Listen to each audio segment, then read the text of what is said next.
Alrighty, guys, welcome to our college football video here for Week 18 in the 2022 season. Actually, we're going to see a little bit of overlap here this week, so we'll call it the 2022/23 season.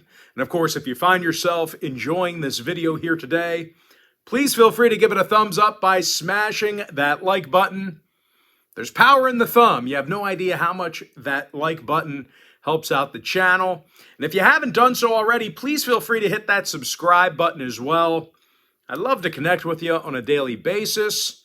Now, if you want to see which one of these games I'm betting on personally, there's only one way to do that, and that's to sign up for a membership on my website at patreon.com/BrockPage. And following Week 17, I'm now 10-4 in my last 14 college football tier package bets on that website. So if you want to access those very sharp personal plays of mine, make sure you go to patreon.com/BrockPage and sign up for those college football picks, that college football membership. And of course, as an added bonus, guys, if you sign up for the college football package, you're going to get access to all of my cheaper memberships for the next 30 days, absolutely free. They're going to be included with your purchase. And with that, let's go ahead and dive into some free content. We're going to take a look at Georgia Southern taking on Buffalo. 12 o'clock Eastern kickoff in the Camellia Bowl on Tuesday. Georgia Southern's -4.5, total 67. Now, the Eagles could score a bunch of points in this one. They threw for over 325 yards a game. They finished in the top 5 in the country in passing yards. Quarterback Kyle Van Treese, he has thrown for nearly 4,000 yards, along with 25 touchdowns. And as a team, the Eagles beat Appalachian State and James Madison. They're facing a Buffalo team who failed to cover in their last 4 straight. And they got the outright W only one time during that span. They actually gave up 32 points a game during that time frame. When it comes to stopping the run, the Bulls finished 99th in the country in yards allowed on the ground. Now, injury-wise, Cook is questionable for the Bulls. Meanwhile, for Georgia Southern, Burgess and Jones are out. When it comes to the weather report, clear and crisp by game time. Looks like 45 degrees with little to no wind at kickoff. Now, when it comes to the total, the Eagles went 4-3 to the over in their last 7. Meanwhile, Buffalo saw 4 out of their last 7 get over the total themselves. I'm going to lean toward Georgia Southern -4.5, over 67. Next game, Memphis, Utah State. And that's 3:15 in the First Responder Bowl. Memphis is the 8-point favorite, total 60.5. But even though the Tigers are favored in this one, they really kind of finished the year on a low note. They lost 5 out of their final 7 games, and they did have some difficulty stopping the pass. They're facing a Utah State team who really kind of hit their stride toward the end, and they did finish strong. They got the W in 5 out of their last 7 ball games, with victories over the likes, covers over the likes of San Jose State, Air Force, and BYU. And even though they did give up their fair share of points early in the year, this Aggie secondary finished in the top 25 in passing defense. Ike Larson and Hunter Reynolds, they had 7 interceptions between the both of them. Meanwhile, A.J. Von Pachan and A.J. Von Pachan, he had a team-high 92 tackles. Now, weather-wise, 45 degrees with some slight wind at game time. When it comes to the total, Utah State saw their last 3 straight get over the number. Meanwhile, Memphis went 60% to the over in their last 10. I'm going to lean toward Utah State +8, over 60.5. Next game, Coastal ECU 6:45 Birmingham Bowl. East Carolina's -7, total 64. Now, the Pirates had big wins over BYU, UCF, and Memphis this year. The Pirates also did a remarkable job of throwing the football. Holton Ahlers was 15th in the country in passing yards. Meanwhile, Isaiah Winstead and C.J. Johnson, they combined for nearly 2,000 yards receiving. Now, they're facing a Coastal Carolina secondary who was one of the worst in college football this year. They finished in the bottom 10 in the nation in stopping the pass. And no real surprise here, guys. The Chants allowed over 30 points a game, and they successfully covered in just 33% of their ball games. Now, injury-wise, clear and crisp by game time. Looking at about 40 degrees with little to no wind at start time. When it comes to the number, ECU saw overs against Temple, Cincinnati, and Memphis. Meanwhile, Coastal saw their last 3 straight get over the line. I'm going to lean toward ECU -7 over 64. Next matchup, it is going to be Wisconsin, Oklahoma State. And that's the Guaranteed Rate Bowl at 10:15. Wisconsin's -3.5, totals 44 and a hook. Now, I can't imagine that Oklahoma State really wants to play a physical brand of football on Tuesday in a bowl game. They lost 4 out of their final 5 ball games. They scored only 13 points a game on average during that stretch.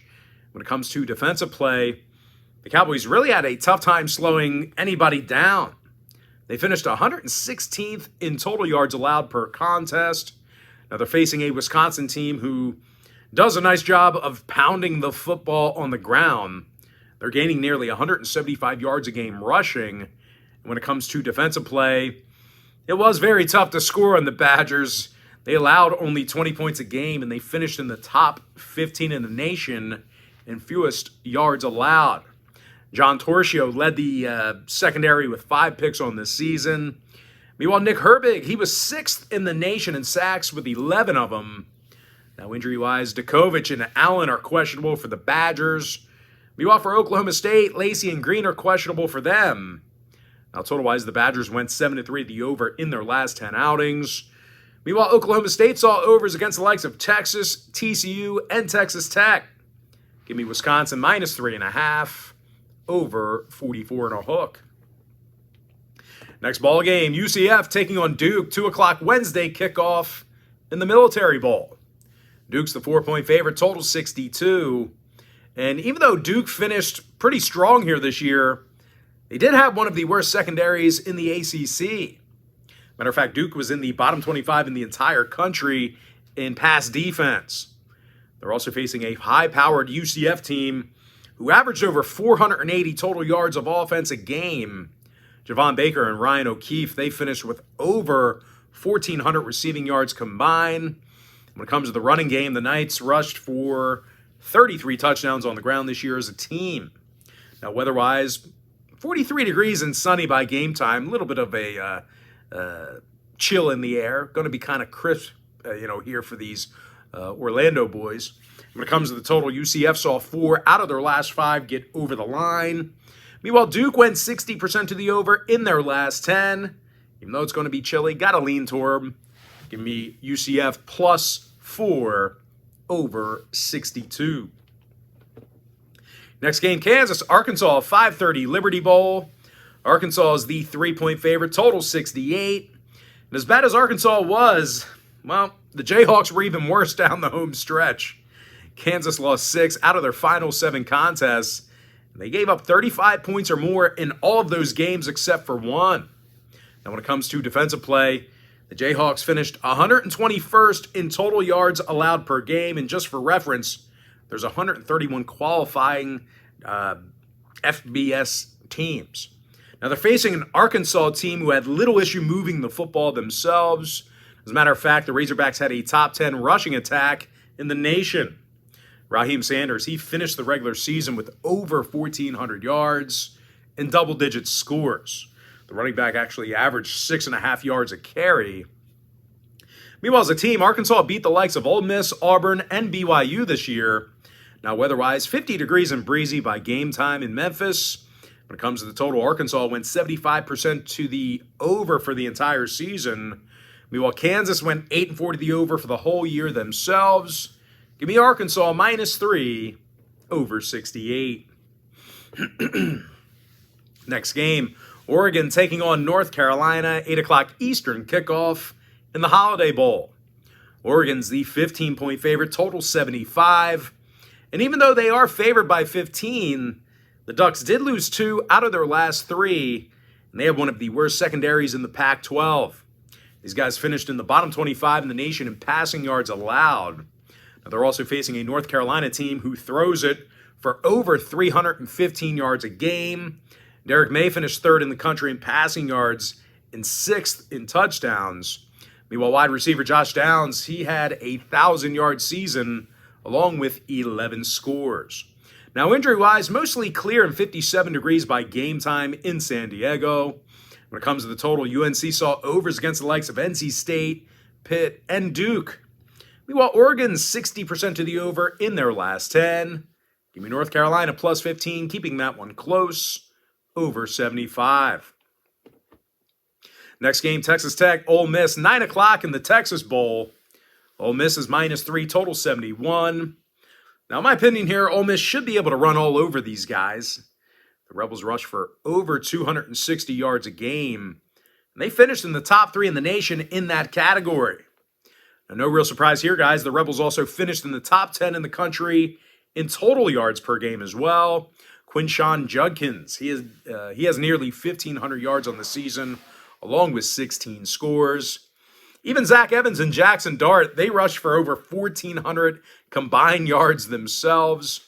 They're facing a Texas Tech defense who allowed over 165 yards a game on the ground, and they finished 100th in the nation in total yards allowed. Now, no real surprise here, guys. The Red Raiders allowed 30 points a game for the entire season. When it comes to the total, Texas Tech went 6-3 to the over in their last 9. Meanwhile, Ole Miss saw overs against the likes of Arkansas, Texas A&M, and LSU. Give me Ole Miss -3, over 71. Next game, Syracuse, Minnesota, 2 o'clock Thursday in the Pinstripe Bowl. Minnesota's -9.5, totals 41 and a hook. Now, I do think the Gophers are going to have a tough time moving the football. They're going up against a strong Syracuse defense. And I'll tell you what, Minnesota's been little threat throwing the football really over the past couple of years. The Gophers threw for only 185 yards a game. They were actually in the bottom 20 in the country in passing. They're also facing a very tough Syracuse secondary who finished in the top 20 in defending the pass this year. Caleb Ochekwu and Marlowe Wax. Those guys led the pass rush with 11.5 sacks combined. Meanwhile, as a team, Syracuse covered against the likes of Clemson, NC State, and Purdue. Now, weather-wise, 43 degrees and breezy by game time. Comes to the total, Minnesota went 7-2 to the under in their last 9. Meanwhile, Syracuse saw 6 out of their last 9 stay under the total themselves. I'm going to lean towards Syracuse plus 9.5, under 41 and a hook. Next ball game, Oklahoma taking on Florida State, 5:30 Cheez-It Bowl. Florida State's -9, total 65. Now, the Noles finished the year red hot, and they did win their final 5 ball games. They also had very little issue moving the football. They rushed for nearly 220 yards a game. They finished in the top 15 in the nation in total yards. Trey Benson averaged nearly 7 yards a carry, and he also scored 9 times. Now, the Noles are facing an Oklahoma team who allowed nearly 200 yards a game on the ground. They also finished 120th in total yards allowed. When it comes to covering the number, not many teams were worse than the Sooners. They failed to cover in 7 out of their last 9 ball games. Now, total-wise, 71 degrees and partly cloudy by kickoff. When it comes to the total, the Sooners saw overs against the likes of Texas Tech, Baylor, and Kansas. Meanwhile, FSU went 4-2 to the over in their last 6 themselves. Give me Florida State -9, over 65. Next game, Texas, Washington, 9 o'clock, Alamo Bowl. Texas is -4, total 66. Now, the Longhorns did fail to cover in 3 out of their last 6. And they had a tough time slowing down the pass. They had the 88th ranked passing defense in the nation. They're also facing a Washington team on the other side who throws for more yards a game than any other team in the country. Michael Penix, he threw for nearly 4,400 yards this year, along with 29 scores. Meanwhile, Rome Odunze and Jalen McMillan, they were both 1,000-yard receivers respectively. Now, as a team, the Huskies won their last 6 straight. When it comes to the injury report, Westover is questionable, Parker's out. Meanwhile, for Texas on the other side, Alexis and Lebrock are out. Now, when it comes to the scoring, 4 out of the Longhorns' last 5 did get over. Meanwhile, Washington went 75% to the over for the entire season. I'm going to lean toward Washington +4, over 66. Next ball game, it is going to be Maryland taking on NC State. That'll be a 12 o'clock Eastern kickoff on Friday in the Mayonnaise Bowl. Maryland's -2, totals 46. And even though the Wolfpack played some pretty strong defense this year, they did very little to establish a run game offensively. They actually finished in the bottom 25 in the nation in rush yards per game. And that's certainly bad news because they may have to go to work. Hold on. Yeah. Sorry, I'm confusing myself. I'm reading the notes here as we're going along. Yeah, they played great defense, struggled on offense, very little to establish the run. Bottom 25 in rush yards per game. Definitely bad news because they're going to have to go to work with their third stringer at quarterback. Devin Leary's out. Backup MJ Morris is questionable. So they're going to have to rely on the run, and they haven't run the ball well or even committed to running the ball. They're also facing a Maryland team who covered against the likes of Ohio State and Michigan this year. When it comes to throwing the ball, Talia Tungavailoa, he continues to get better. He completed nearly 70% of his passes this year, and he threw for nearly 2,800 yards. Now, injury-wise, Fa'amatu and Jarrett are questionable for Maryland. Meanwhile, for the Wolfpack, Sumo Karmbe is questionable for them. When it comes to the weather report, sunny and mild in Charlotte on Friday. Now, scoring-wise, NC State saw 4 out of their last 7 stay under the number. Meanwhile, Maryland went 60% to the under in their last 10. I'm going to lean toward Maryland -2, under 46. Next contest, it is going to be Pitt, UCLA, 2 o'clock Sun Bowl. UCLA's -6, totals 54. And even though the Bruins racked up a bunch of yards this year, they really played some lackluster defense. They actually finished 120th in passing defense this year. When it comes to covering the number, the Bruins failed to cover in their last 3 straight. They're facing a Pittsburgh team who won their last 4 straight to close out the year. Victories over the likes of Miami, Duke, and Syracuse. Plus, starting quarterback Keaton Slovis, he's got plenty of experience against the Pac-12. He actually transferred from USC this season. Now, when it comes to defensive play, nobody ran on the Panthers this year. Not many people had success running the ball against Pitt. They have a top 10 rushing defense. Servoja Dennis, he had 91 tackles and 7 sacks. And speaking of the pass rush, Des Alexander, he had a handful of sacks this year himself. Now, star D lineman Kalijah Cansey, he'll be sitting this one out for Pitt. Hill and Abanaconda are scratched as well. Meanwhile, for UCLA, Andrews is inactive for them. Now, when it comes to the weather, 60 degrees and mostly sunny, but we will see a steady wind here in El Paso, Texas, probably looking at around 15 miles an hour. So it could possibly affect the kicking game. When it comes to the total, Pitt went 80% to the over in their last 10. UCLA saw 7 out of their last 10 get over the total themselves. I'm going to lean toward Pitt +6 over 54. Next matchup, not on our big screen for some reason, but it is going to be Notre Dame squaring off against South Carolina, 3:30 Gator Bowl. Notre Dame's -3, totals 52. And after a slow start, the Irish won 8 out of their last 10. They played some real tough defense. They had a top 20 secondary, and they finished in the top 25 in fewest total yards allowed. Ben Morrison had 5 picks from that secondary, including a pick 6. Meanwhile, Isaiah Foskey led the pass rush with 11 sacks. Now they're facing a South Carolina team who was little threat running the football offensively. They finished 103rd in rushing. When it comes to defensive play, they allowed nearly 200 yards a game on the ground. Now, injury-wise, Dawkins is questionable. Kaba and Van are out. Meanwhile, for Notre Dame, Merriweather is questionable for them. When it comes to the total, the Irish saw unders against the likes of Stanford, BYU, and Cal. Meanwhile, South Carolina, they saw unders against the likes of Florida, Missouri, and Kentucky. I'm going to lean toward Notre Dame -3, under 52.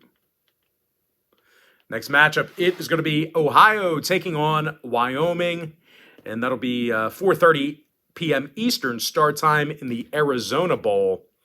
Ohio's -2, totals 43. And even though Ohio was solid this year, they did lose starting quarterback Tanner Rourke for the season, and that definitely showed in the MAC championship. They scored just 7 points without their starter.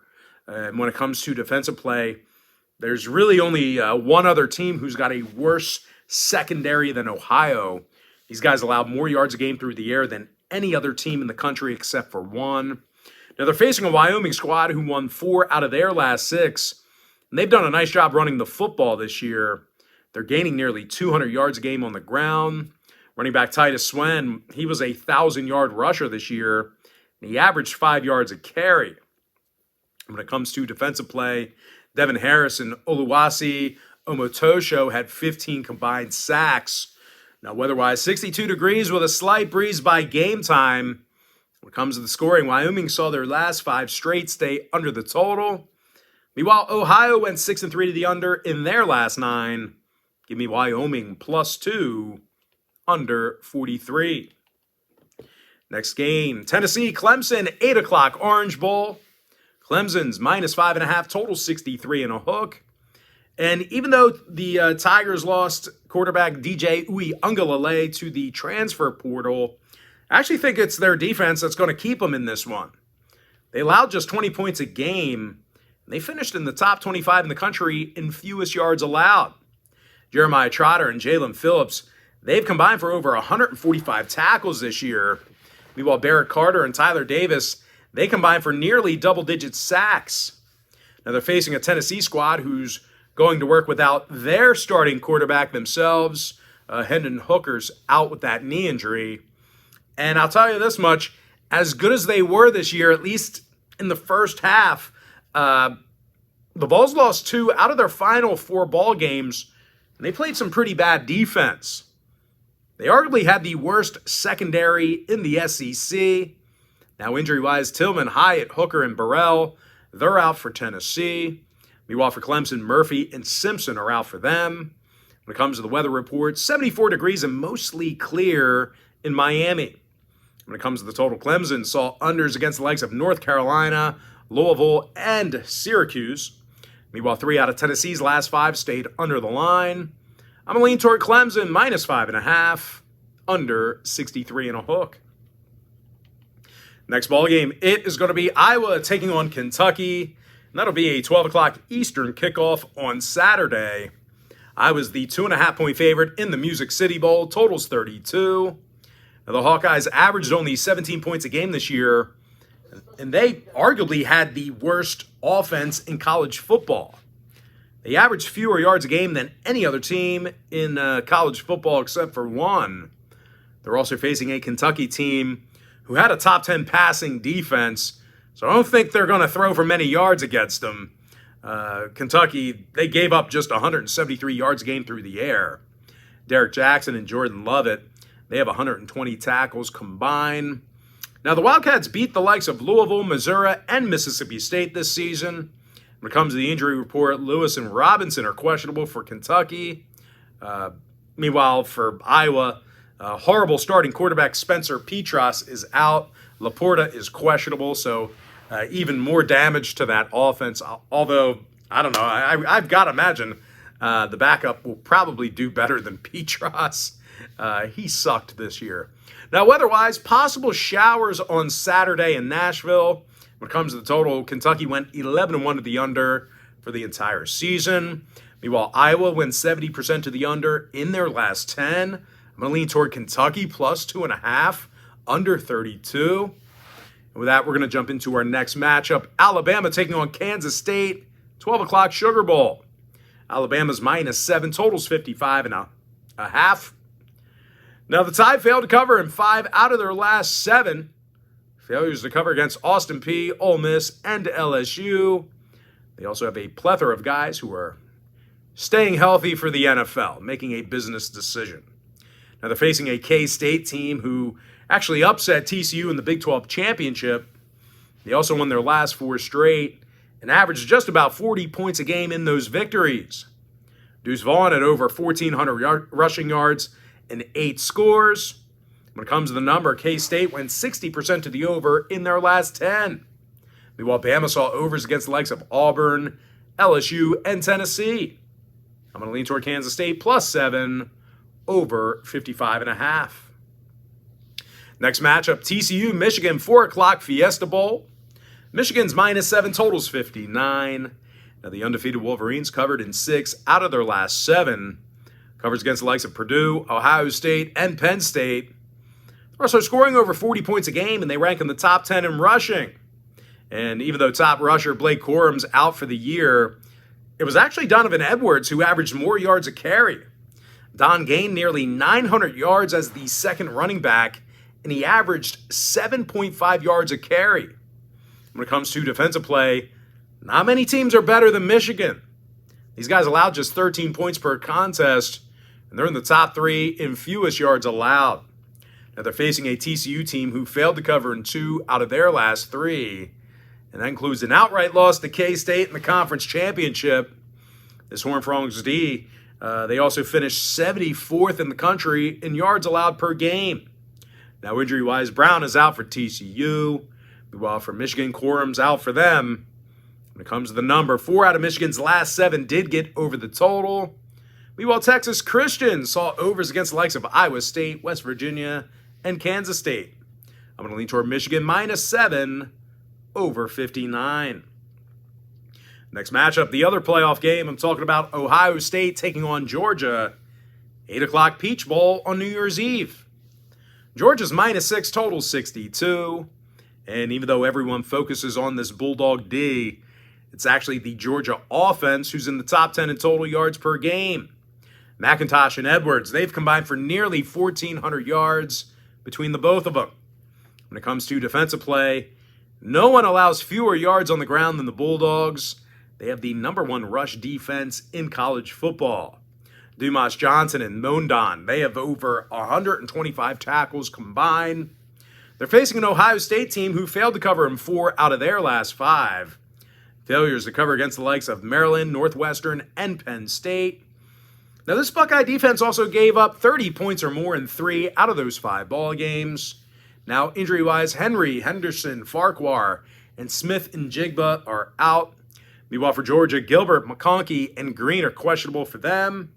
When it comes to total, Georgia went 60% to the over in their last 10. Meanwhile, Ohio State saw 9 out of their last 10 get over the line. Give me Georgia -6 over 62. Next ball game, it is going to be Mississippi State taking on Illinois. 12 o'clock Eastern kickoff on Monday the 2nd. Illinois is -1.5 in the ReliaQuest Bowl. Totals 45 and a hook. And for those who don't know, the Illini actually allowed fewer points a game than any other defense in college football. They gave up just 12 points a game, which was an FBS best. They were also in the top 3 in fewest total yards allowed per game. Isaac Darkangelo and Sidney Brown, they had over 125 tackles combined. Brown was actually 3rd in the country in interceptions. They're facing a Mississippi State team who just lost Coach Mike Leach in a tragic death. And in addition to that, they had very little commitment to the run.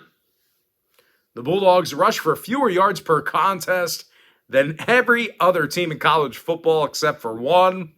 Now, when it comes to this team, Mississippi State failed to cover in 4 out of their last 6. Failures against the likes of Georgia, Auburn, and Kentucky. When it comes to the total, Mississippi State did go 4-2 to the under in those 6 ball games I just mentioned. Meanwhile, Illinois went 70% to the under in their last 10. When it comes to the injury report, Chase Brown is sitting out for Illinois. The very good running back not going to play.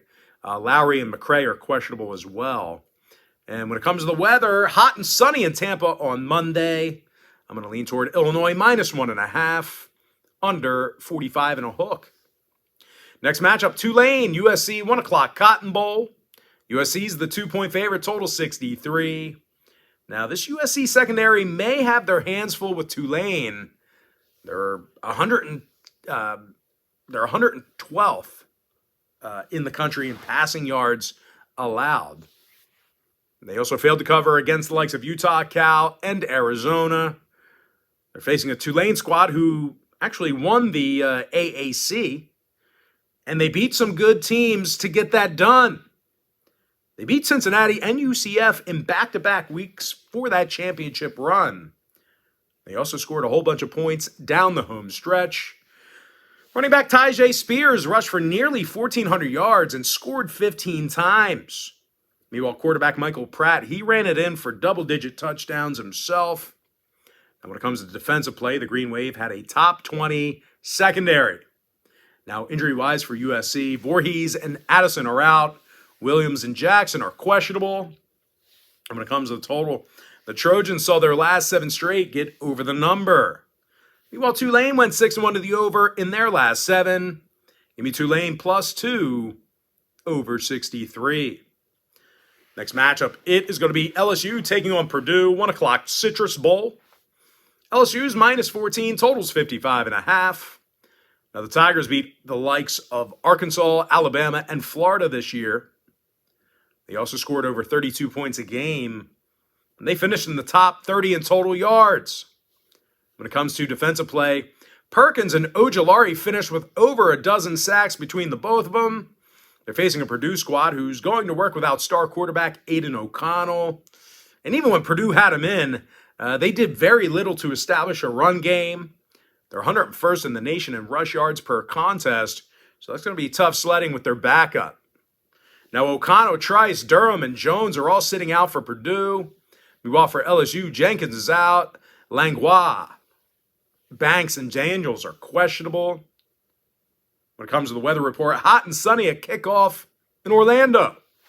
Now, total-wise, LSU may put this one over the number themselves. They did go 6-1 to the over in their last 7.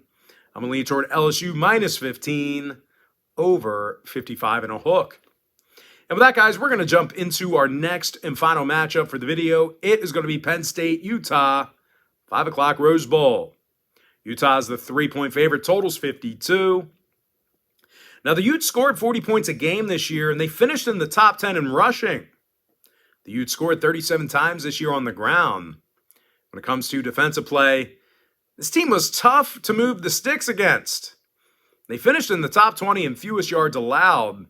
Cole Bishop and R.J. Hubert, they combined for over 150 tackles. Now they're facing a Penn State team who allowed 85 total points in their 2 losses to Ohio State and Michigan. They also failed to cover against the likes of Northwestern and Central Michigan. Now, total-wise, 5 out of Penn State's last 7 got over the number. Utah saw overs against the likes of USC, Colorado, and UCLA. I'm going to lean toward Utah -3 over 52. And with that, guys, we're going to go ahead and jump into our quick pick recap. I like Georgia Southern -4.5 over 67. Utah State +8 over 60 and a hook. East Carolina -7 over 64. And if you're joining me here today on TikTok, please feel free to give me a thumbs up by smashing that heart button.